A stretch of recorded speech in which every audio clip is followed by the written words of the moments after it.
अस्सलाम वालेकुम नाज़रीन, आप देख रहे हैं न्यूज़ टॉक। मैं हूं यशमीन जमाल। नाज़रीन, इंतखाबात की तारीख का ऐलान अभी होना बाकी है। तारीख कब की होगी कब की नहीं, इसमें कुछ अबहम दिखाई देता है, लेकिन बिलावल भुट्टो जरदारी साहब हम देख रहे हैं कि बड़े ही ज़ोरों शोर से, बड़े ही भरपूर अंदाज से उन्होंने अपनी जो इंतखाबी मुहिम है उसका आगाज़ कर दिया है। वो बड़े ही मुतहरिक दिखाई दे रहे हैं। ऐसा लग रहा है कि जो भी उनके कुछ अहदाफ है सियासी तौर पर, उनको हासिल करने के लिए, उनको हिट करने के लिए वो मुतहरिक हो चुके हैं। पार्टी को ऑर्गेनाइज करने के हवाले से बात करें तो CEC की मीटिंग की बात की जा रही है कि वो कॉल कर ली गई है। बड़ी अहम मीटिंग है जिसके अंदर आने वाले दिनों का जो लाहे अमल है वो तय किया जाएगा। 90 रोज के अंदर इंतखाबात वाला जो मामला है उस पर भी बात की जाएगी। पार्टी के कुछ जो सीनियर और समझा जा रहा है कि नाराज जो इस वक्त अरकान है उनको भी रीच आउट किया गया है बिलावल भुट्टो साहब की तरफ से। तो ऐसा लग रहा है कि वो हर फ्रंट पर इस वक्त एक्टिव दिखाई दे रहे हैं। जो मुक्तदर हल्के हैं इस मुल्क के अंदर उनको भी पैगाम देते हुए दिखाई देते हैं, शिकायत और कुछ गिले शिकवे करते हुए भी दिखाई देते हैं, जहां पर वो मुसलसल ये कह रहे हैं कि हमें लेवल प्लेइंग फील्ड जो है वो मैसर नहीं है। थोड़ा सा इस पर बात करेंगे, लेकिन जहां पर बिलावल भुट्टो साहब जो है वो डिफरेंट पॉलिटिकल पार्टी से भी शिकवे कर रहे हैं, वहीं पर हमने देखा कि मौलाना फजल रहमान की तरफ से जवाब शिकवा भी भेजा गया है, जिसके अंदर उन्होंने ये कहा है कि किसी भी सियासी जमात से अब बात हो सकती है, लेकिन पाकिस्तान पीपल्स पार्टी पर अब हमें एतमाद नहीं रहा, उनसे बात नहीं हो सकती। आखिर ऐसा क्या हुआ है कि मौलाना यहां तक आ गए कि जरदारी साहब को बेवफा भी करार दे दिया? इस पर बात करेंगे। And at the same time जहां सारी सूरत हाल की बात है, वहीं पर नून लीग के हवाले से जो अपडेट है वो यही है कि मियां नवाज शरीफ की वापसी की तारीख का ऐलान कर दिया गया और नून लीग की तरफ से कहा जा रहा है कि 21 अक्टूबर को अब लाहौर में नवाज शरीफ के नाम के नारे जो हैं वो बुलंद किए जाएंगे। किस हद तक कामयाब होंगे एक बहुत बड़े इस्तकबाल के लिए, उसका क्या इम्पैक्ट होगा? मियां साहब जब वापस आएंगे तो क्या जाती उम्रा पहुंच जाएंगे या कहीं और भी जो है उनको जाना पड़ सकता है? ये कुछ इशूज हैं जिन पर बात करेंगे। हमारे साथ बात करने के लिए इस वक्त प्रोग्राम के इस हिस्से में मुल्क के सीनियर सियासतदान है, पाकिस्तान पीपल्स पार्टी से आपका ताल्लुक है, कमर जमान कायरा साहब ने हमें ज्वाइन किया। बहुत शुक्रिया कायरा साहब सर आपके वक्त के लिए। सर, बहुत सारे इशूज हैं, बिलावल साहब की बड़ी भरपूर कैंपेन है, उस पर भी मैं बात करूंगी, लेकिन ये जो मौलाना फजल रहमान ने सर जरदारी साहब को इस मुल्क की सियासत में बड़ा कुछ कहा गया है, बेवफा कभी सर किसी ने नहीं कहा। मौलाना के साथ आखिर ऐसा क्या हुआ कि वो बेवफाई करार दे दिया उन्होंने जरदारी साहब को? मौलाना फजल रहमान साहब की हम सब इज्जत करते हैं, जरदारी साहब भी और बाकी सारी जमात भी। और मौलाना फजल रहमान साहब को चाहिए कि वो अगर कोई ऐसी बात कर रहे हो तो उसके साथ बात वजाहत से करें कि वो क्यों ऐसा कह रहे हैं। जरदारी साहब तो यारों के यार और अपनी बात का पहरा देने वाले लोगों में शामिल हैं। वो मैं तो नहीं कह, मेरा कहना तो चले पीपल्स पार्टी का कहना हुआ ना। दुनिया सारी को इसी नाम से और इसी खासियत से जानती है। और मौलाना फजल रहमान साहब के साथ उनका बहुत न्याजमंदी का रिश्ता है। आखिर मौलाना जो भी इस पे गिला शिकवा है, उन्हें चाहिए कि वो उसको वजाहत से बयान करें सो दैट उसको रिस्पॉन्ड किया जा सके। सर, वो उन्होंने कुछ दिनों पहले जो गुफ्तगू की थी, शायद ये उसी की कंटिन्यूएशन है, जहां पर उन्होंने कहा कि वोट ऑफ नो कॉन्फिडेंस के बाद पीपल्स पार्टी के इसरार पर जो है वो हम इलेक्शन में नहीं गए, वरना तो हम इलेक्शन में जाना चाहते थे, पीपल्स पार्टी बैकआउट कर गई। और अब जो है वो जिम्मेदारी किसी भी चीज की लेने को तैयार नहीं है, पीपल्स पार्टी बोझ उतार कर दूसरों पर डाल रही है। पीपल्स पार्टी कोई बोझ किसी दूसरे पर नहीं डाल रही। इस गवर्नमेंट के अरसे के दौरान जो कुछ हुआ, हम सबका कॉमन उसमें हिस्सा था, हम सबका उसमें हम बराबर के हिस्सेदार थे, कोई शक नहीं है इसमें। क्या बात हुई थी मैं आपको याद कराता हूँ। एक ये हुआ था कि इमरान खान साहब ने पाकिस्तान को खारजा महाज पे जिन मुश्किलात का शिकार किया कि दोस्त ममालिक नाराज, दुनिया की ताकतें नाराज, आलमी इदारे नाराज, पाकिस्तान के इदारों के साथ टकराव, सियासत के अंदर नफरत, लोगों को पकड़ के हरासा करना, इलेक्शन कमीशन पे हमला, पाकिस्तान के अंदर गाली गलौज के कल्चर का फरोग, उन्होंने तबाही फेरी हुई थी। और उस वक्त एक मुतफिका फैसला हुआ कि इनको हटाया जाए। जब हमने उनको उनके खिलाफ अदम एतमाद किया, उसको भी उन्होंने हर गैर आईनी हथकंडा इस्तेमाल करते हुए सबोटाज करना चाहा। लेकिन हमने ये वादा किया था कौम से करके आए थे कि 2-2.5 महीने के अंदर अंदर जो इमरान खान साहब ने तबाही फेरी हुई है और कानून साजी में खराबियां की हुई है, उसको दुरुस्त करके हम फौरी तौर पे इलेक्शन की तरफ जाएंगे। ये हम सबका कॉमन वादा था। और उसके बाद जब 2-2.5 महीने हमने ये गवर्नमेंट देखी, 2 महीने सूरत हाल को असेस किया गया और बिलावल साहब के जिम्मे खारजा महाज लगाया गया, नवीद कमर साहब को ट्रेड एंड कॉमर्स दिया गया, हमारी बाकी जमातें सब मिल के हमने तो उसके नतीजे में हम इस बात पे नतीजे पे पहुंचे कि अगर हम मुल्क में इस वक्त इलेक्शन कराते हैं तो जो एक आर्जी तातुल आपका 3 महीने का वो मुतहम्मल नहीं है। सर हमने भी 16 महीने आप हो, और ये बात आपकी दुरुस्त है कि भले वो पीपल्स पार्टी वाले हो। मैं छोटी सी एक बात कह लूं, छोटी सी एक बात कह लूं, तो वो जो अमल था उसको हमने बाकायदा ऐलान किया कि हम अपना ये वादा जो है इसको अमेंड कर रहे हैं और हम पूरी टर्म कराएंगे और हम चाहते हैं कि हम पाकिस्तान के निज़ाम को स्टेबिलिटी की तरफ ले जाए। ये बात वजीर आजम पाकिस्तान शहबाज शरीफ साहब ने on the floor of the house भी कही, प्रेस कॉन्फ्रेंस में भी कही, मेरी जमात ने भी कही, मैंने भी कही, मौलाना फजलुर रहमान साहब और उनकी जमात ने भी कही। हम सब का ये मुत्तफिक का फैसला था कि अब हमें आगे लेके जाना है और असेंबली की मुद्दत पूरी करनी है। सर मैं बिल्कुल आपके जो आपके मौक़िफ़ या आप जो ये बयान कर रहे हैं सारी सूरत हाल में इससे बिल्कुल मुत्तफिक हूँ। हमने भी मीडिया पे 16 महीने यही कुछ सुना कि सभी जमातों का ये ख्याल था कि हमने जब जाकर सूरत हाल देखी तो समझ में आया कि मुल्क मुतहमिल नहीं हो सकता। मौलाना सर इस वक्त अब ये एक सिचुएशन अभी बल्कि उनकी स्टेटमेंट है कि पीपल्स पार्टी और इस्टेब्लिशमेंट दोनों नहीं चाहते थे कि उस वक्त इलेक्शन हो, जिसकी वजह से हम सब ने फोर्सफुली इस बात के साथ एग्री किया। तो वो तो आपको इस्टेब्लिशमेंट के साथ अलाइन भी कर रहे हैं माजी में। नहीं, ऐसा कतन नहीं है, ऐसा कतन नहीं है। मैंने अर्ज किया ना कि मौलाना फजलुर रहमान साहब हों या मियां शहबाज शरीफ साहब हों, वो सारे इस बात पे कायल थे। बड़ी सिंपल बात है ना, अगर मौलाना फजलुर रहमान साहब और पीडीएम वो चाहते कि इलेक्शन हो जाएं और वो हमारी बात पे मजबूर हुए, तो किस बात पे मजबूर हुए? इलेक्शन कराना तो बड़ा सिंपल काम था। इलेक्शन में वो हमारा साथ छोड़ देते, वजीर आजम पीडीएम के थे, वो रिजाइन कर देते, या वो असेंबली डिसॉल्व करने का फैसला कर देते, या वो हमारा साथ छोड़ते, असेंबली खुद ब खुद गिर जाती। तो ये तो इसको जरा डीकंस्ट्रक्ट करके देखे ना। हाँ, आजकल जरा तल्ख माहौल थोड़ा बन रहा है। मेरा ख्याल है कि हमें एक दूसरे पे इल्जाम तराशी की बजाय अपने अपने अच्छे अमाल और अच्छा जो मुस्तकबिल का लायामल है वो कौम के सामने रखना चाहिए और इस हैजान से अब कौम को मजीद इसमें नहीं उलझाना चाहिए, बल्कि वे फॉरवर्ड की तरफ आना चाहिए। बिल्कुल ठीक है सर, ये जो इल्जाम तराशियों वाली बात है इससे जाहिर है will have to agree with this, लेकिन अनफॉर्चुनेटली सूरत हाल ये है कि जैसे जैसे इंतखाबात पास आ रहे हैं ब्लेम गेम में हम देख रहे हैं कि सारी सियासी जमातें जो है ना वो आगे बढ़ती हुई दिखाई दे रही हैं और उसमें सर माजरत के साथ आपकी क़यादत भी शामिल है। बिलावल भुट्टो ज़रदाई साहब भी तो सर यही कुछ कर रहे हैं। वो सिंध के अंदर बैड गवर्नेंस के इल्जामात भी जो है वो लंदन में बैठे हुए सियासतदानों पर लगाते हुए नजर आए हैं पिछले 2 दिनों के अंदर। अपनी किसी भी किस्म के गवर्नेंस के फ्लॉ के लिए सर पाकिस्तान पीपल्स पार्टी सिंध के अंदर किसी को कैसे ब्लेम कर सकती है?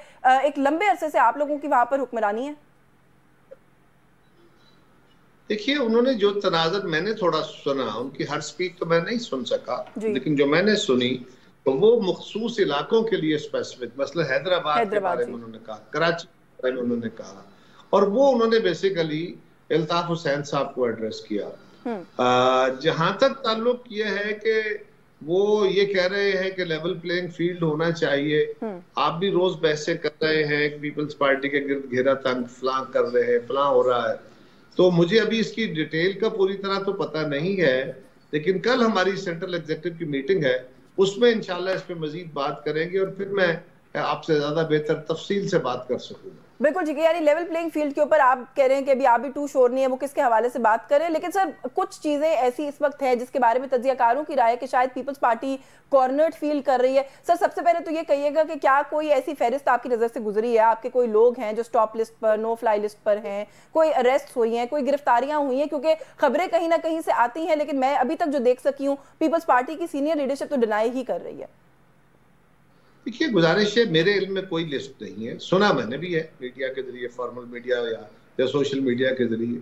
सोशल मीडिया तो खैर झूठ का एक बहुत बड़ा बाजार भी है, लेकिन अगर कोई ऐसा होता या ऐसी बात हो कि किसी लीडर के ऊपर सीरियस इल्जामात है, तो फिर उस लीडर के बारे में आप भी खबर दे रहे होते। लेकिन अगर ये सब कुछ कहा जा रहा है और उसमें कुछ सदाकत है, तो फिर जो लेवल प्लेइंग फील्ड वाली बात की जा रही है, उसमें सदाकत तो आ गई, उसमें तो जान आ गई। लेकिन मैं कह रहा हूं कि मुझे क्योंकि सारी डिटेल का पता नहीं है, इसलिए मेरा ख्याल नहीं, है आई कि अंडरस्टैंड मुझे सर, लेकिन क्योंकि मैं सवाल इसलिए कर रही हूँ कि कहीं ना कहीं जब वो बात करते हैं ना, तो वो जो इशारा है वो शायद ऐसा लगता है, महसूस होता है कि नून लीग की तरफ ही कर रहे हैं। अभी थोड़ी देर पहले भी उनकी स्टेटमेंट थी कि ना मुझे पता है इलेक्शन कब होना है, ना चीफ इलेक्शन कमिश्नर को पता है इलेक्शन कब होना है, लेकिन एक जमात मुसलसल कह रही है कि इलेक्शन फरवरी में होना है। उन्हें किसने बताया है? तो सर कोई शक है कि लेवल प्लेइंग फील्ड आपके पास नहीं है, लेकिन शायद वो जो मार्जिन है वो नून लीग ये को नहीं प्रोवाइड है। किया देखिए जा ना, रहा है। देखिए देखिए बात यह है कि हम कह रहे हैं हमें तो नहीं पता, हम तो 90 दिन में इंतखाबात मांग रहे हैं। हाँ। और अगर एक जमात नहीं बल्कि मुस्लिम लीग वाज़ेह तौर पे ये बात कह रही है, तो ये कहना कि उन्हें पता होगा, उन्हें कैसे इस बात की श्योरिटी है? वो श्योरिटी यही हो सकती है कि इलेक्शन कमीशन भी कह रहा है और उनका अपना भी एक इलेक्शन जो हल्का बंदियों के बाद अगले दिनों में इलेक्शन हो जाएगा, और हल्का बंदियों का टाइम भी हमारे कहने पे कोशिश पे 15 दिन कम हुआ है। तो ये तो एक हकायक पे मबनी बात है ना। ठीक है। और कुछ ये भी है कि फेडरल गवर्नमेंट में कुछ ऐसी अपॉइंटमेंट्स हुई जिनको अगर मेरिट पे देखा जाए तो वो अहबाब बिल्कुल बड़े क्वालिफाइड, बड़े समझदार, पढ़े लिखे लोग हैं, काबिल हैं, लेकिन उनकी जो वाबस्तगियां हैं वो बहरहाल सर बड़ी आपकी वाज़ेह आपका है। इशारा फवाद हसन फवाद साहब की तरफ तो नहीं है? एक रीसेंट अपॉइंटमेंट तो यही, यहाँ चीमा साहब भी हैं, डॉक्टर तौकीर शाह भी हैं, क्या इनके हवाले से बात कर रहे हैं सर आप? ये सारे अहबाब बड़े लायक आदमी हैं, बड़े पढ़े लिखे, बड़े काबिल लोग हैं, लेकिन इनका बड़ा वाज़ेह तौर पे एक जमात से ताल्लुक है या उनका एक वास्ता रहा है। लिहाजा ये अगर ऐसा ना होता, पहले तो कोई एतराज ना आया, लेकिन अब ये मीडिया के अंदर भी कल से डिबेट हो रहा है कि अगर फवाद साहब को लिया जा रहा है वजीर, तो इसके ऊपर लोग हमें उठा रहे हैं कि यार ये क्या। तो इससे जो न्यूट्रलिटी है केयर टेकर गवर्नमेंट की, उस पर सवाल उठना शुरू होंगे। तो ये ना होता तो बेहतर होता। बिल्कुल ठीक है। अच्छा सर, इलेक्शन 90 रोज के अंदर हो रहे हैं, जब भी हो रहे हैं, आप लोगों की राय इस पर क्या है कि इलेक्शन की तारीख देने का इस्तेहकाक किसके पास है? अगर पहले ये कह दीजिएगा, इलेक्शन कमिश्नर के पास है या सदर पाकिस्तान के पास है? इलेक्शन कमीशन के पास। सर सदर मुमलिकत ने अभी सर ये खबर आ रही है कि 6 नवंबर की तारीख तजवीज़ कर दी है, खत लिख दिया है चीफ इलेक्शन कमिश्नर को। अब ये प्रेसिडेंट साहब जो हैं, आप इनको किस, ये कोई ओवर एम्बिशियस हो रहे हैं? क्योंकि हम मुसलसल देख रहे हैं कि उनको वजारत कानून की तरफ से भी 2 दफा बताया गया कि ये आपका इस्तेहकाक नहीं है, मगर उन्होंने फिर भी आज लिख दिया है। सर वो अपनी जमात की क़यादत पे के हाथों मजबूर हैं और उनके कहने पे, उस दबाव में शायद उन्होंने ये खत लिखा हो, लेकिन उनके के साथ कोई मुनासिब सलूक नहीं होगा, क्योंकि ये गैर आइनी तजवीज़ है, गैर आइनी तरीक़ाकार है। ये इस्तेहकाक इलेक्शन कमीशन का है, उन्हें ही करना चाहिए था। और सदर साहब ने ये कदम उठा के, इलेक्शन कमीशन उनको पहले भी जवाब दे चुका है, मजीद इसका जवाब यही आएगा। और अगर ये मामला फिर अदालत में गया तो ये अनफॉर्चुनेट होगा कि सियासी मामला बार बार अदालतों में जाए। सर मुझे एक ब्रेक लेनी है, ब्रेक से वापस आके जो भी आप बात कर रहे हैं ना कि चीफ इलेक्शन कमीशन का इख्तियार है और ये गैर आइनी हुआ है, अगर हुआ है तो इस पर एक कमेंट लूंगी, और फिर कुछ और भी इश्यूज है जिन पर बात करेंगे। हमारे साथ रहिएगा भी बस।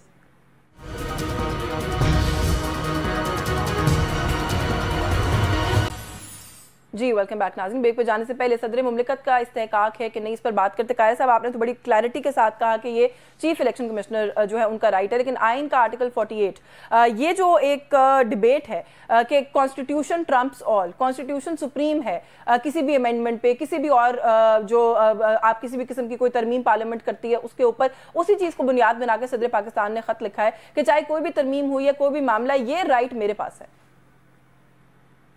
देखिए, सदर के पास ये इख्तियार, जो आइन के माहिरीन हैं उनके बकौल, सदर के पास ये इख्तियार इस सूरत में आता है कि अगर असम्बली के अंदर अदम एतमाद होता है और कोई भी जमात हुकूमत बनाने की पोजीशन में नहीं रहती, ठीक है, तो सदर असम्बली डिसॉल्व करने का हक रखते हैं। ये 58(2) है, 58(2) के तहत, ठीक है। और उसमें सदर को ये इख्तियार हासिल है। अगर असम्बली वज़ीर आज़म के हुक्म पे डिसॉल्व होती है, उनके इस्तेहकाक पे डिसॉल्व होती है या अपनी मुद्दत पूरी करके आती है, तो फिर ये इलेक्शन कमीशन का काम है कि वो डेट दे। और इस वक्त क्योंकि ऑलरेडी इलेक्शन कमीशन अपना एक मौक़िफ़ ले चुका, सदर साहब को उससे बता चुका, बहुत सारी जमातें उस मौक़िफ़ के साथ है, लेकिन वो ये कह रहे हैं कि हम हल्का बंदियां के अमल में है, हल्का बंदियां करानी है, वो भी एक आईनी ज़रूरत है।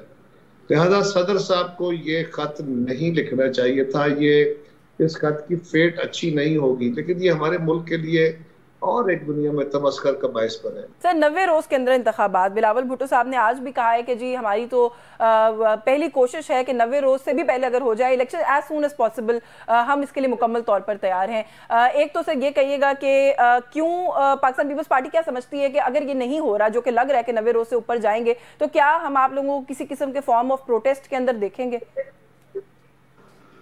देखिए, हम मुतालबा कर रहे हैं आइन और कानून के तहत कि जल्द इलेक्शन करा दिया जाए, टाइमली इलेक्शन करा दिया जाए। एक इंटरप्रिटेशन ये की जा रही है कि जी हल्का बंदियां बहुत जरूरी हैं, आईनी तकाजा है, और वो भी एक बात में अपनी जगह वजन होगा।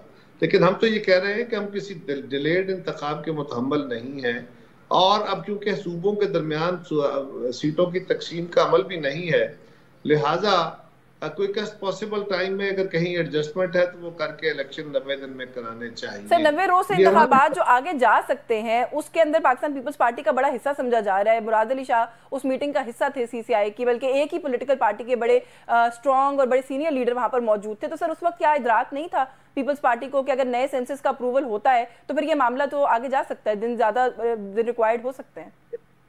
देखिए जी, वो सेंसस हल्का बंदियों के बारे में नहीं था। अब वो जो इजलास था सीसीआई का, उसमें नवीद कमर साहब भी थे, उसमें chief minister of Sindh Murad Ali Shah साहब भी थे, मैं भी बतौर स्पेशल इनवाइटी था, और भी कुछ स्पेशल इनवाइटीज थे उसमें, कुछ जमातों के अहबाब थे। तो उसमें तो सिंपल ये था कि 2017 में जो मरदमशुमारी हुई थी वो मुतनाज़ करार दे दी गई, और उसके ऊपर 2018 का इंतखाब एक आईनी तरमीम करके एक दफा के लिए वो विंडो पैदा की गई कि हम पिछली जो मरदमशुमारी है उसके तहत इलेक्शन कराए, और अगली मरदमशुमारी 10 साल की बजाय पहले करा ली जाए। तो ये पहले इसीलिए हुई थी इसका, और नॉर्मली ये होता है कि मरदमशुमारी और इलेक्शन अलग अलग टाइम्स में होते हैं, ये क्लैश होता नहीं है। अब क्योंकि ऐसा हो गया कि मरदमशुमारी शुरू की गई तो ये मई जून में मुकम्मल हो जानी थी, लेकिन सूबों के सिंध का बहुत बड़ा तहफ़्फ़ुज़ था और पंजाब का भी था, हमारी जमात का, जमात इस्लामी का, कई जमातों के एतराज़ात थे। तो 2-3 दफा उसकी डेट एक्सटेंड की गई, और फिर जब उसको फाइनल किया गया, और उसमें जायज़ एतराज़ात थे, जब उसको फाइनल किया गया तो फिर ये एक आईनी जरूरत और आईनी मजबूरी थी कि अगर आप पिछला जो मरदमशुमारी का अमल था आप उसको मुतनाज़ा करार दे चुके थे, तो ये मरदमशुमारी अगर इस पर इत्तेफाक राय हो रहा था, कौमी इत्तेफाक हो रहा था, तो होना चाहिए था। इसलिए हम उसमें गए, और इसमें सूबों के दरमियान कोई तकसीम जो थी कौमी असम्बली की सीटों की, उसमें भी फर्क नहीं आना था। पहले ख्याल था कि फर्क आ जाएगा, लिहाजा आईनी तरमीम होगी। अब आईनी तरमीम नहीं है तो डिले नहीं है। सो वहां पे हल्का बंदियों का या इलेक्शन डिले का इशू नहीं था, वो तो कौमी इत्तेफाक राय से मरदमशुमारी को। चले सर, इससे मजीद बात हो सकती है, मेरे पास वक्त थोड़ा महदूद है। मैं आपसे आपकी राय इसलिए लेना चाहती हूँ कि पंजाब में पाकिस्तान पीपल्स पार्टी के जो मामलात हैं, ये पॉलिटिक्स हैं, जाहिर है मेन फोकस आपके पास होता है, आप भी देखते हैं सारी सूरत हाल को और चीज़ों को। मियाँ साहब की वापसी, सर किस तरीके से पाकिस्तान पीपल्स पार्टी इसको देख रही है? पंजाब की पॉलिटिक्स पर इसका कोई इम्पैक्ट आप लोग समझते हैं कि आप लोग अपने आप को मुतहरिक करने की कोशिश कर रहे हैं तो मुकाबला सख्त हो जाएगा? देखिए, हर जमात को ये इस्तेहकाक है, मियाँ नवाज शरीफ अपनी जमात के सरबराह है और उनके फॉलोअर्स मियाँ नवाज शरीफ के नाम पे अपनी जमात के साथ चलते हैं, लिहाजा उनका वापस आना पहले से ऐलान शुदा था। मियाँ साहब ने वापसी का ऐलान किया है, हम उसको वेलकम करते हैं, उनको आना चाहिए मुल्क के अंदर, और सबको इलेक्शन में हिस्सा लेना चाहिए। उनके खिलाफ अगर कोई केसेस है तो वो अदालतों को फेस करेंगे, और वो इलेक्शन प्रोसेस में आ सकते हैं तो जरूर आएंगे। जहां तक चैलेंज हमारे लिए है कौन क्या करेगा, अब पाकिस्तान के लोगों के पास बड़ा फेयर चांस है। उन्होंने मुस्लिम लीग की गवर्नमेंट भी देखी है, उन्होंने पीपल्स पार्टी की गवर्नमेंट भी देखी है, उन्होंने पीटीआई की गवर्नमेंट भी देखी है। ये चले बेतवारी कोलिशन गवर्नमेंट तो सबकी मिलके थी, इसको एक तरफ रख ले 1.25 साल को, लेकिन पहले तो सबकी गवर्नमेंट सामने है, और अब आइंदा के लिए लोगों का जो प्रोग्राम होगा वो भी लोगों के सामने होगा। तो मेरा ख्याल है एक दूसरे पे कीचड़ उछालने की बजाय अगर हम अपने माजी की कारकर्दगी को और मुस्तकबिल के वे फॉरवर्ड को अगर लोगों के सामने, ये बहुत अच्छी बात है और होना भी यही चाहिए। फोकस अगर अपनी कारकर्दगी पे और अपने मैनिफेस्टोज पे करें तो मेरा ख्याल है ज्यादा हेल्दी इलेक्शन कैंपेन्स जो है वो सामने देखने को मिल सकती है। आपका बहुत शुक्रिया कमर जमान कायरा साहब आपके वक्त के लिए, और थैंक यू सो मच कि आपने बहुत ही अहम इशूज के ऊपर अपनी राय जो है हमारे व्यूअर्स के साथ शेयर की। एक ब्रेक का वक्त हो रहा है व्यूअर्स, हमारे साथ रहिए। जी वेलकम बैक नाजरीन। ब्रेक में जाने से पहले कुछ इश्यूज पे हमने बात की, अभी बात करते हैं प्रोग्राम के इस हिस्से में। 9 मई के वाकयात के बाद इमरान खान की कप्तानी से बागी खिलाड़ियों ने अपनी टीम बनाकर उनके करीबी साथी जहांगीर तरीन की क़यादत में ना सिर्फ मैदान में उतारी बल्कि ये ऐलान भी कर दिया कि आइंदा जब भी इंतखाबात होंगे ये जमात उन इंतखाबात का हिस्सा होगी। कल इस्तेकाम पाकिस्तान पार्टी की CEC का इजलास हुआ। उस इजलास के बाद ये ऐलान किया गया कि बाकायदा तौर पर एक तो अवामी राब्ता मुहिम का आगाज़ किया जाएगा, दूसरा वहाँ पर गुफ्तगू करते हुए एक बात यह भी कही गई कि पंजाब के अंदर वो अपना असली मुकाबला नून लीग के साथ समझते हैं। कुछ इस पर बात करेंगे क्योंकि इस दावे के बाद ये बात बहुत ज्यादा सुनने में आई और देखने में आई कि एक ऐसी जमात जो कि अभी घुटनों चलना सीखी नहीं है, वो 100 मीटर की जो दौड़ है उसको जीतने की दावेदार बनकर बैठ गई है। जाहिर है इसके ऊपर जो काउंटर आर्ग्यूमेंट है वो यही आता है कि इस जमात के अंदर जितने भी सियासतदान है वो सभी सीजन्ड लोग हैं, लेकिन ये जो एक नई एंटिटी है, एक नई जमात बनकर जो सामने उभरे हैं, क्या इन लोगों के साथ इन इलाकों में रहने वाले लोगों की कोई और तवक्कुआत तो नहीं थी? क्योंकि शुरू में ये भी बात की जा रही थी कि ये सभी लोग जो कि पाकिस्तान तहरीक इंसाफ को छोड़कर आ रहे हैं, अगर ये जो रिवायती पंजाब की जमातें हैं जैसे कि नून लीग है, अगर उसमें शमूलियत इख्तियार करेंगे तो शायद उनके पॉलिटिकल कैपिटल में भी इजाफा होगा और इनकी अपनी जो एक सियासी स्टैंडिंग है उसमें भी बेहतरी आएगी। लेकिन ऐसा नहीं हुआ और उसके बरक्स एक और जमात बना ली गई। इस जमात का गढ़ जो है वो भी जनूबी पंजाब समझा जाता है, जहां पर ऑलरेडी पाकिस्तान पीपल्स पार्टी जो है वो कल ही बहुत हमने देखा कि बिलावल भुट्टो साहब ने वहां पर एक बहुत बड़ी गैदरिंग की है, वहां पर बात की है, तो उस इलाके में ऑलरेडी एक और पुरानी सियासी जमात जो है वो अपनी इलेक्शन मुहिम का आगाज कर चुकी है। उसको किस तरीके से देखते हैं इस पर भी बात करेंगे, एंड ऑफ कोर्स कुछ और भी इश्यूज उन पर बात करेंगे। हमारे साथ तर्जुमान है इस्तेकाम पाकिस्तान पार्टी के फयाजुल हसन चौहान साहब ने हमें ज्वाइन किया। बहुत शुक्रिया सर आपका, आपके वक्त के लिए। सर यहीं से अगर बात का आगाज कर लूँ, बहुत सारे इशूज हैं जिन पर बात करूंगी, लेकिन एक नई जमात अभी अभी आप लोग जो है वो वजूद में आए हैं और आप ये कहते हैं कि पंजाब की जो सबसे बड़ी सबसे वेल एस्टैब्लिश जमात है, असली मुकाबला आपका उनके साथ है। सर ये थोड़ा ज्यादा ओवर एम्बिशियस नहीं हो गया? बिस्मिल्लाहिर्रहमानिर्रहीम। आपको किसने कह दिया जनाब के वो सबसे बड़ी जमात और बड़ी जनाब पॉपुलर जमात और उसका कैपिटल हमारे कैपिटल के एक पूरी बात सुन लें। आपने क्वेश्चन पूछा, मुझे 2 मिनट जवाब देने थे। आपको किसने कह दिया इस वक्त की जो प्रिवेलिंग सर्कमस्टेंसेस है पॉलिटिकल, आपकी इत्तला के अर्ज है जो 1.5 साल शहबाज शरीफ साहब एक्सपोज हुए ना एज वज़ीर आज़म, और 1.5 साल में जो सत्यानाश फेरा है पूरे पाकिस्तान की इकोनॉमी का और पाकिस्तान की आवाम की किस्मत में 45% महंगाई जो नून लीग और उसके इत्तेहादी और खुसूसन शहबाज शरीफ और इसहाक डार वो जो लेकर आए हैं ना, पंजाब से लेकर पूरे पाकिस्तान की आवाम हाथों में छितर लेके बैठी हुई है। आपको किसने कह दिया कि उस पार्टी को नून लीग को लोग वोट देने को तैयार हैं? आपको किसने कह दिया कि वो इस वक्त सबसे पॉपुलर पार्टी है? सबसे अनपॉपुलर पार्टी, सबसे नफरत अंगेज पार्टी इस वक्त पंजाब के अंदर और पाकिस्तान के अंदर वो नून लीग है कि उसने पिछले 1.5 सालों के अंदर अपनी परफॉर्मेंस भी एक्सपोज की, अपनी सलाहियतें भी एक्सपोज की और अपना वो लीडर की जिसके ऊपर मेरे और आपके अरबों रुपए लगाकर पिछले 25 सालों में उन्होंने एक हवा बनाया हुआ था, एक ग्लोरीफाई किया हुआ था, एक फिल्माइज और ड्रामेटाइज किया हुआ था उसकी पर्सनैलिटी को कि शहबाज शरीफ बड़ा एडमिनिस्ट्रेटर, शहबाज शरीफ साहब बड़े अच्छे जनाब मुंतजिम। लेकिन 1.5 सालों में हाय ये तूने क्या किया, मुझको भी फाश कर दिया, मैं ही तो एक राज था सीनाए कायनात में, बिल्कुल इसके मुतरादिफ नेकेड होकर रह गए अपनी परफॉर्मेंस के हवाले से। तो जनाब पहली चीज तो आप नून लीग की पोजीशन तो आप ये समझे। दूसरी बात, हम लोग कोई जनाब ना तो रोटी को चोची कहते हैं, ना हम कोई पहली दफा आंखें हमने खोली हैं और हमें पाकिस्तान की सियासी मैदान की जनाब खदोखाल और आबो हवा नजर आना शुरू हुई है। हमारी पॉलिटिकल पार्टी जहांगीर तरीन साहब की क़यादत में, अलीम खान साहब की क़यादत में, हम जितने लोग हैं पिछले 40-40 साल से पाकिस्तान के अंदर सियासत कर रहे हैं। हम 2-2, 3-3, 4-4, 6-6, 8-8 दफा MNA, MP, वजीर मशीर रहे हुए हैं। तो कहने का मकसद ये है कि आपके क्वेश्चन के अंदर नून लीग को बहुत ज्यादा आपने बढ़ा चढ़ा के पेश किया। नून लीग तो इस वक्त सबसे घिसी पिटी पार्टी मैंने बढ़ा चढ़ा के पेश नहीं किया। रिवायती तौर पर पंजाब से एक ही जमात है जो उभर कर सामने आती है। अभी आप जो बात कर रहे हैं ना, आपकी एक और स्टेटमेंट मेरी नजर से गुजरी जहां पर आपने इन्हीं सभी बातों को बुनियाद बनाकर कहा कि जाली परफॉर्मेंस, बुरी परफॉर्मेंस और अब नवाज शरीफ कार्ड खेलने की कोशिश की जा रही है। कामयाब हो जाएगा नवाज शरीफ कार्ड? 21 अक्टूबर की तारीख तो आ गई है। पाकिस्तान की सियासत में नवाज शरीफ साहब चला हुआ, आजमाया हुआ और बेकार कारतूस है। और ये 1.5 साल में जो इन्होंने करप्शन, बदयांती, टकेमारी, पैदागिरी, नौसतबाजी और अकरबा परवरी की जो लाजवाल मिसालें कायम की, जिसमें से एक मरियम औरंगजेब साहिबा के ऊपर जो पिछले कई दिनों से मीडिया के अंदर आ रहा है कि अरबों रुपए की प्रॉपर्टीज दुबई और ऑस्ट्रेलिया के अंदर सिर्फ 1.5 साल जिन्होंने ये लूटमार की, और आवाम की किस्मत में फाके, डाके, धमाके, नाके, चाके, आवाम की किस्मत में रुसवाई या घसाई और मुआशी बेहयाई आवाम की किस्मत में 1.5 सालों में ये लाए हैं। और ये तवक्को करते हैं कि आवाम इनको सरों पे उठाएगी। ये तवक्को करते हैं कि नवाज शरीफ आएगा तो जनाब लोग कहेंगे माही आवेगा तो फुला नाल धरती से जावांगी, और लोग जनाब फूलों की जनाब उसके ऊपर मनो मन टनो टन फूल से टणगे।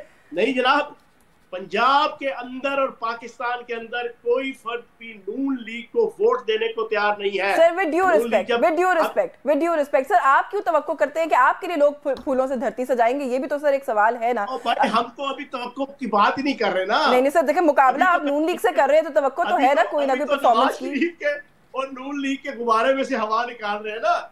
नहीं वो आप जरूर निकालिए, लेकिन मैं बहुत माजरत के साथ एक बात जरूर कहूंगी यहाँ पर सर कि देखिए गवर्नेंस के ऊपर पिछले 16 महीने जो कुछ इस हुकूमत ने किया, आप तनकीद कीजिए, हम भी तनकीद करते हैं, बिल्कुल सही बात है। माशी सूरत हाल की बात करें, बेड़ा गर्क हो गया इस मुल्क का, लेकिन सर अभी भी आप कहते हैं जी प्रॉपर्टी है बाहर, लंदन में प्रॉपर्टी, ऑस्ट्रेलिया में प्रॉपर्टी निकली। माजरत के साथ ऐसा लगता है कि पाकिस्तान तहरीक इंसाफ की जो ट्रेनिंग है वो अभी तक आप लोग भूले नहीं है सर। नहीं मैं नहीं कह रहा, मुझे आप जैसे एंकर्स जो है ना, डॉक्टर दानिश साहब से लेके बड़े बड़े आपके एंकर्स जो है ना, जिसको मैं नाम नहीं लूंगा, मुझे उनके ट्वीट आते हैं। सर ये भी पीटीआई की ट्रेनिंग है, सुनी सुनाई बात पे किसी पे भी कोई भी इल्जाम लगाते हैं। सुनी सुनाई बातें नहीं है ना, सुनी सुनाई बातें नहीं है। जब आपने 45% महंगाई इस मुल्क में कर दी तो लूटमार की वजह से ही हुई है ना 1.5 सालों में। आपने लोगों की किस्मत में रुसवाई और जगहसाई लिख दी, इकोनॉमी का बेड़ा गर्क कर दिया। IMF के साथ वो मुआहिदा किया है कि उनके हाथों की लगाई हुई आर्मी चीफ अपने दांतों से खोलने की कोशिश कर रहे हैं। शहबाज शरीफ और इसहाक डार की हाथों की लगाई हुई इस वक्त जनाब आपकी निगरान हुकूमत और आपकी एस्टेब्लिशमेंट जो है वो दांतों से खोलने की कोशिश कर रही है। इनसे सर आप कह रहे हैं कि इस परफॉर्मेंस की वजह से इनको आवाम छितर लेके इनके लिए खड़ी हुई है। सर इनसे 16 महीने पहले से जो हुकूमत थी सर, उसमें तो आप भी वजीर थे उस काबीना के अंदर, उस हुकूमत में सर कोई स्कैंडल नहीं था, कोई चीनी का, कोई दवाइयों का स्कैंडल नहीं था, IMF का कोई गलत मुआहिदा नहीं था। नाबे वाला उन्होंने किया तो इन्होंने किया कोई 5 वक्त की नमाज, तो 5 वक्त की नमाज तो सर मैं तो उनकी तर्जमान नहीं हूं ना, मैं तो आपसे आपका सवाल करूं जी। मुझे आप ये बता, तरीके से चलते हैं ना, मेरा असल में स्टाइल नहीं है। आप सवाल पूछ के 1.5-2 मिनट तसल्ली से जवाब सुनो। नहीं आप तसल्ली से जवाब दें। मैं तो सिर्फ इसीलिए कह रही हूं कि देखिए ना, हर इंसान को अपनी ही परफॉर्मेंस जाके बतानी होती है ना। नहीं चले आप मुकम्मल कर लें, आप मुकम्मल कर लें। 1.5-2 मिनट जवाब देने दें। पहली चीज ये है कि 3.5 साल उन्होंने तो जो किया ही किया, ये 1.5 साल इन्होंने क्या किया? इन्होंने अगर 45% महंगाई इस वक्त पूरे पाकिस्तान के अंदर, 2 चीजें हैं, इकोनॉमी डूब गई, दूसरी तरफ आवाम डूब गई। आवाम में पहले लोअर मिडिल क्लास और पुअर क्लास पिसती थी, अब अपर मिडिल क्लास और रिच क्लास भी इन्होंने पीस के रख दी पिछले 1.5 साल के अंदर। और इन्होंने IMF के साथ जो मुआहिदे किए, इसहाक डार साहब को ये लेके आए थे $6 मिलियन मैन बना के नून लीग वाले, क्या उन्होंने किया? वखरा क्या कर दिया? मुझे आप ये बताएं ना। यही काम जो है ना आप किसी जनाब एक बिल्कुल लेमैन को भी दे देते तो वो भी IMF की मर्जी और मंशा के मुताबिक के सारे मुआहिदे कर लेता। मजा तो ये था कि ये ऐसे मुआहिदे करते कि जिससे गरीब को फायदा होता, जिससे मजदूर को फायदा होता, जिससे जनाब आपके मस्कीन को फायदा होता, जिससे आपके क्लर्क को फायदा होता, जिसमें आपके सरकारी मुलाजमीन को फायदा होता। आपने अपने फायदे ले लिए, अपने खरबों डॉलर के जनाब केसेस माफ करवा लिए, अपनी मर्जी की आपने जनाब कानून साजी कर ली, हर 2 नंबरी चक्करबाजी आपने लीगलाइज करवा ली। आवाम को जनाब आपने महंगाई की चुंगल में डाल के। सर अब सवाल पूछूं सर, आपने अभी गुफ्तगू के आगाज में अपना सियासी करियर भी बताया कि कितने सालों पर मुहित है, अपनी बाकी जो जमात के अरकान है उनका सियासी करियर भी बताया। मुझे खुद ऑनेस्टली बता दीजिए, आप भी इसी सिस्टम का हिस्सा रहे हैं, मुख्तलिफ जमातों में इस सिस्टम का हिस्सा रहे हैं। ये जो क्लर्क की, गरीब की, एक आम मजदूर की बात कभी हुई है सर इस मुल्क में? और आपसे क्यों तवक्को रखी जाए कि आप आएंगे तो करेंगे? हैं तो आप भी सब रिवायती सियासतदान। हमसे तो आप सुन ले, तसल्ली से जवाब सुन लीजिए। हमारा लीडर, हमारा जो सरपरस्त जहांगीर तरीन साहब है, वो पाकिस्तान का वाहिद कॉर्पोरेट सेक्टर का जनाब लीडर है कि जिसने सनत और ज़राअत और तजारत तीनों में जो अपना लोहा मनवाया है, वो लोहा इस तरह मनवाया है कि गन्ने की अगर कोई शुगर मिल पाकिस्तान के अंदर है कि जिसका एक टेडी पैसा बकाया जात किसानों की तरफ नहीं है, तो वो जहांगीर तरीन साहब की शुगर मिले है। अगर टैक्स पेयर अगर पाकिस्तान में सबसे बड़ा है तो जितने पॉलिटिकल पार्टीज हैं A to Z खानदान है, खानदानों के 10-10 मेंबर है, उन सारों का टैक्स आप कैलकुलेट करें और एक्यूमुलेट करें, वो एक तरफ होगा जहांगीर तरीन साहब का उससे ज्यादा टैक्स जो है वो साल का पे करना हुआ। फिर उनकी जितनी मैनेजमेंट है, जितनी इनोवेशन सनत के अंदर, ज़राअत के अंदर, तजारत के अंदर, वो अगर जब इक्तदार के अंदर आएंगे तो वो पॉलिसीज देंगे ज़राअत की, सनत की, तजारत की, और दयानतदारी के साथ जो उनका स्टाइल है, अपने मुलाजमीन से लेके, अपनी टीम से लेके, और अपना जो एक दयानतदारी के साथ बिजनेस करने का उनका जो कंसेप्ट है, उसके साथ पाकिस्तान की इकॉनमी को चलाएंगे। यही चीज अलीम खान साहब की है। अलीम खान साहब के टीवी चैनल से लेके उनके बाकी मामलात पे आप उनका स्टाइल ऑफ वर्किंग देख लेंगे तो आपको पता चल जाएगा बाकियों की निस्बत कितना डिफरेंट है। आपके नाकिदीन आप लोगों के बारे में ये कहते हैं कि इस मुल्क की तारीख में जब भी इस तरह की सियासी जमातें एकदम से उभर कर आती हैं तो उनको बनाया जाता है, कहीं से बनाया जाता है, उनको बनाने का एक मकसद होता है, जो आने वाले इलेक्शंस में जब आप लोगों की अलाइनमेंट होगी कहीं ना कहीं तो वाजे हो जाएगा कि मकसद क्या था। आपकी इत्तला के लिए अर्ज है कि जो नाकदीन की बात आपने मेरे से की है, इस वक्त 100% इस वक्त जनाब एस्टेब्लिशमेंट का झुकाव जो है वो नून लीग की तरफ है। इस वक्त 100% सपोर्ट किया जा रहा है। इस वक्त जनाब मेरे हल्के के अंदर अरबों रुपए के दोनों हुकूमतें खत्म हो चुकी हैं। नून लीग के जनाब चेयरमैन, वाइस चेयरमैन और उनके MNA MP के कैंडिडेट अरबों रुपए के तरक्याती काम करवा रहे हैं। अगर आप कहती हैं तो मैं अभी प्रोग्राम के बाद आपको 20-25 क्लिप्स भेज देता हूं जो इस वक्त काम हो रहे हैं। जनाब सपोर्ट तो सारी नून लीग की हो रही है। लेवल जनाब जिसे कहते हैं ना कि प्लेइंग फील्ड, वो तो अवेलेबल ही नहीं है।